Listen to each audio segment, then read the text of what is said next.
नमस्कार, मी तनया. न्यूज अनकटच्या कृषी अपडेटमध्ये आपलं स्वागत. पाहुयात कृषी क्षेत्रातील काही महत्त्वाच्या घडामोडी. ब्राझील येथील ब्रासिलियामध्ये आयोजित ब्रिक्समध्ये केंद्रीय कृषी मंत्री शिवराज सिंह चौहान 17 एप्रिल रोजी सहभागी होणार असून ब्रिक्समध्ये कृषी मंत्र्यांची 15वी बैठक आयोजित करण्यात आली आहे. खानदेशात मागील आठवड्यात 3 दिवस विविध भागांत वादळी पाऊस, गारपीट झाली आहे. यात केळीसह अन्य पिकांची मोठी हानी झाली असून महसूल प्रशासन पंचनामे करीत असून जळगाव जिल्ह्यात सुमारे 300 हेक्टरवरील केळी बागांची हानी झाल्याचा अंदाज आहे.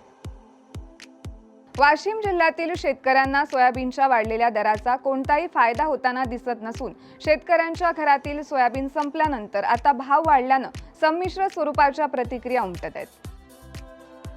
यंदा राज्यभर रब्बी हंगामातील उन्हाळी कांद्याची विक्रमी वाढ झाली असून आता कांदा काढणी सुरू झाली असून मजूर मिळत नसल्यानं शेतकरी मेटाकुटीस आलाय. यंदा मजुरीचे दर 40% वाढल्यानं शेतकऱ्यांचं अर्थकारण बिघडलंय, तर कांदा काढणी वेळेवर होत नसल्यानं कामकाज कोलमडलंय.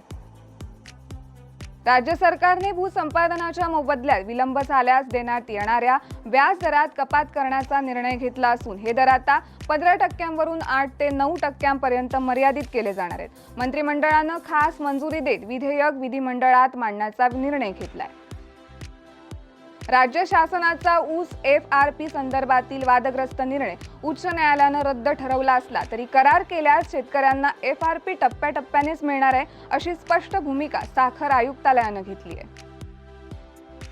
जुन्नर तालुक्यातील निर्यातक्षम केळी पिकांच्या बागांना खाती देशांतील आयात करणाऱ्या कंपन्यांच्या प्रतिनिधींनी भेट दिली आहे. मांजरवाडीसह तालुक्यातील विविध ठिकाणच्या केळी पिकांची त्यांनी सविस्तर माहिती जाणून घेतली आहे. हिंगोली कृषी उत्पन्न बाजार समितीमध्ये हळदीची दररोजची आवक वाढत असूनही दर 11,600 ते 14,100 रुपये क्विंटलपर्यंत टिकून आहेत. मार्चमध्ये पडलेले दर एप्रिलमध्ये सुधारले असून शेतकऱ्यांना दिलासा मिळालाय. या बातमीसह वेळ झाली आहे कृषी अपडेटमध्ये इथेच थांबायची. तोपर्यंत पाहत राहा न्यूज अनकट.